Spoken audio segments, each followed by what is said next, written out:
Welcome back everyone, this is part 3 of the homemade mini crossbow series. We'll mainly be focused on putting the crossbow frame together. Assembling the frame requires several different parts, so we'll probably need to make a trip to the hardware store. We need a tension spring with specifications close to the bottom one in this label that I cut from the package. You can buy a shorter spring than the one I have, but don't get a longer one as it won't work in our crossbow. We'll also need some number 4 3/8 inch sheet metal screws. These number 4s are the thinnest sheet metal screws I could find, but if you have thinner ones in countries outside the US, feel free to get them and use a smaller drill bit in the following steps. We'll also need one of these corner braces and a small metal hinge. Now that we have all the hardware, let's line up our top and bottom crossbow pieces. When they're lined up perfectly, put the frame down so that the bottom piece with the trigger slot is on top. Using a 3/32 inch size drill bit, drill a hole into the center of one of the back cubes. Once you've drilled approximately ½ an inch into the crossbow, take the bottom piece off and look at the hole you drilled. It should be near the center, but it doesn't have to be perfect. If it looks pretty centered like this, put the frame piece back on and use one of your number 4 screws to screw it into place. Now we can drill a hole in the other cube. If you didn't quite drill in the center and it's too close to the edge, there's no need to worry, it's easily fixable. I'll show you how to fix it after the next couple steps. Once the second hole is drilled, remove the screw and the frame piece to check it out. Those are looking good, so let's screw the frame piece back on with 2 screws. If you only drilled one well enough, only put a screw in that one. If both holes are too off center, just be sure to keep the frame lined up as we drill the next set. We need to drill these front 2 cubes toward the back without getting too close to the edge. As you can see, I drilled one of them pretty well, but the other is definitely too far back, so let's fix that. To do so, just apply some wood glue and then push a mini wood dowel all the way in. We'll also need to fill the hole in the crossbow frame using the same method. When it's dry 30 minutes later, we can go ahead and just trim off the excess. After this process, our cube is as good as new. Now we can drill a new hole, and this time we'll place it correctly. After redoing any misplaced holes, we should have one near the center of each back cube and one towards the back center of each front cube. Now we can go ahead and connect the top and bottom pieces with 4 of our 3/8 inch screws. Be careful not to over tighten the screws or the cubes might crack and you'll have to replace them. A good rule of thumb is to stop when the screw is flat against the frame and it feels pretty snug. With the top and bottom pieces together, let's grab one of the side pieces. It's important that we first put it on the correct side of the frame. If you labeled your pieces earlier, it's easy to put it in the right place. If not, simply line up the hole we drilled in the piece with where it should go. If it doesn't match up, try the other side. Now line up the side piece so that the ends of the popsicle sticks match up with the ends on the top and bottom pieces. Holding the piece firmly in place, let's drill a hole near the bottom front of the cube. Placing it here will make sure the screw won't interfere with the other hole that we put toward the back. If it looks good, attach the piece with the screw and check to make sure that the ends of the sticks still line up. If they don't, you'll have to go through the re-drilling process that I've previously demonstrated. Now hold the other end of the side piece firmly against the frame. This time we'll make the hole somewhere near the top of the stack of cubes. This hole, if drilled high enough, won't interfere with the other one, so don't worry about having to drill it right in the center. Remove the side piece and check to make sure that it looks good. If it does, let's go ahead and piece the frame together so that all 6 screws are being used. With a quick inspection, we're able to see that everything fits well and the screws are tight. Now we can move on to the next step. For this part, you'll need to remove the bottom piece of the crossbow, but taking off the side is optional. We'll be gluing the other side piece, the one that we didn't drill into, against the top part. Apply a generous amount of glue everywhere that the 2 parts will be in contact, and line up the side piece with the top. Hold it in place for at least a minute to make sure it stays aligned. When the bond is strong enough to let go, you can clear the excess glue. Before your glue sets, you'll want to check the angle at which the side piece is glued on. We're aiming for a 90-degree angle, and as you can see, that's not the angle mine takes. Due to differences in how far the popsicle stick and cubes protrude, my piece was glued at an acute angle even though it was firmly against the sides of the cubes. With an angle that's too small, we can simply pull the piece back a little and wedge some folded index card in. However, if the angle on your crossbow is too wide, you may need to file or sand the sides of the cubes. The angle is looking much better now. We can trim the extra note card off later. Now that we've got the side glued on, we need to make the front and back pieces for the crossbow frame.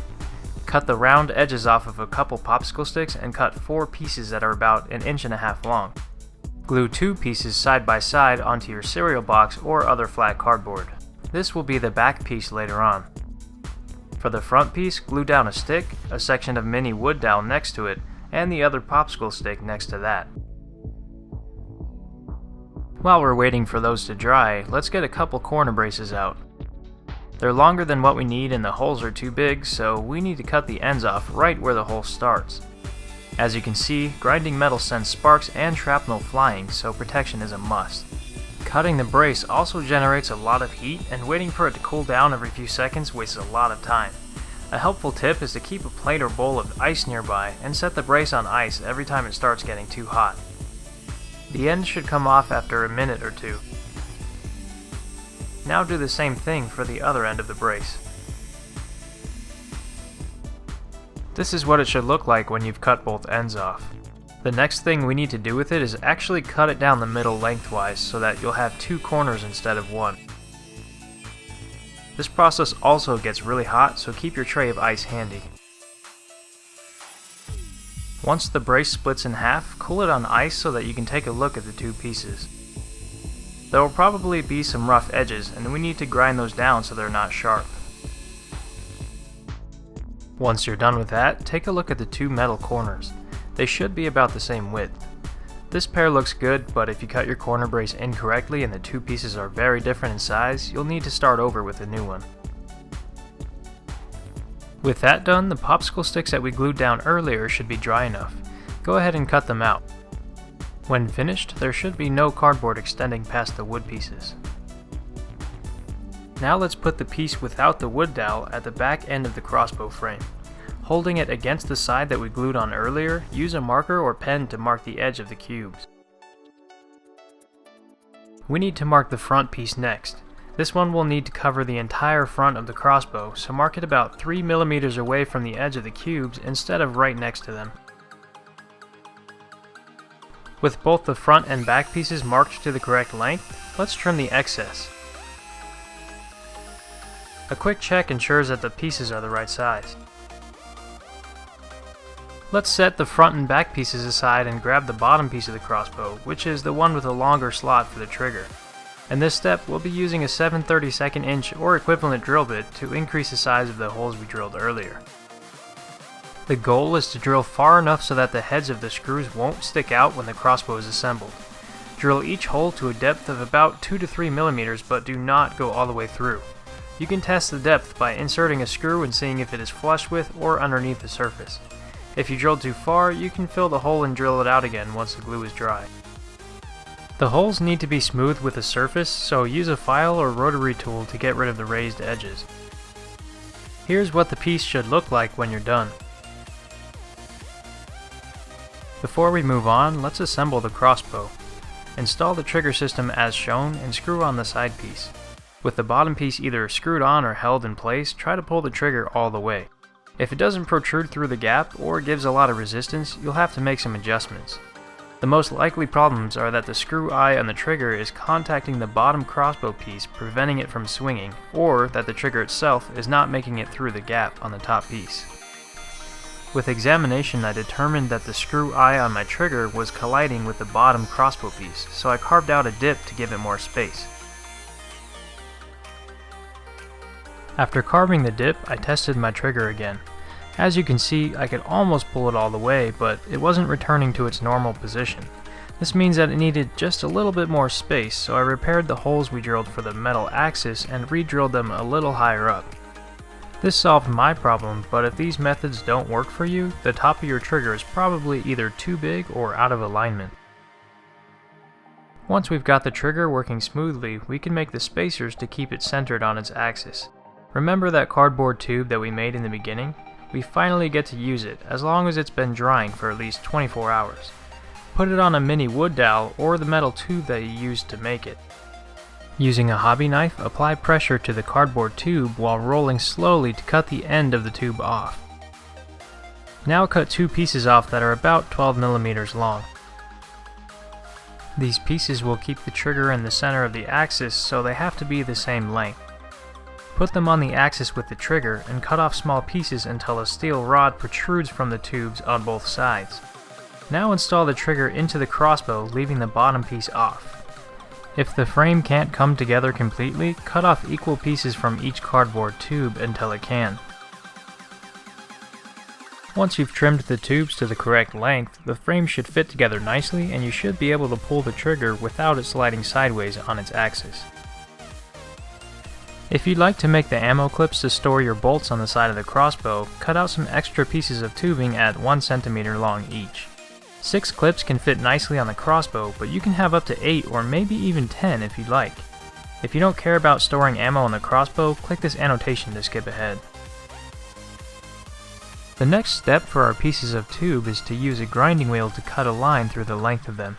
Don't cut the tube in half though, we only want a slit on one side of it. Leaving the tube on a mini wood dowel makes this step much easier to do. Once you've cut the tube enough so that the wood dowel is visible, you can take it off and clean up the cut. If the line isn't completely straight, now's the time to fix that. Now let's grind the edges of the gap. We need them to be sloped outwards as shown by this illustration. This will allow the bolts to pop in easily and stay in place without damaging the tube. To create the angle we need, grind the edges while holding the Dremel at a diagonal. The gap should be facing almost sideways. When we're finished with grinding the gap, we can make sure the tube is free of loose paper with a paper clip or a large sewing needle. You might need to use a Dremel to clear it out completely. Here's what the tube should look like when it's done correctly. Make up to 10 of these clips to put on your crossbow. I'm putting 6 on mine so that the ammo isn't too close together. When you've finished making all your clips, you'll need to grab some clear coat strengthening nail polish.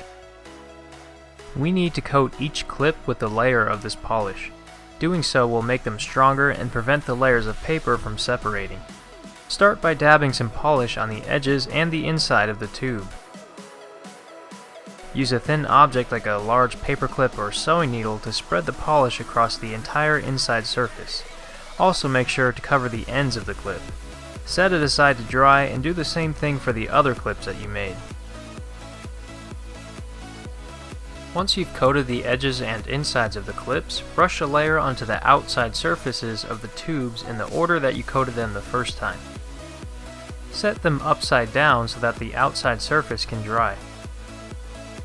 Since we're waiting for those clips to dry, we might as well take a break. I'll see you guys in part 4 to finish our crossbow.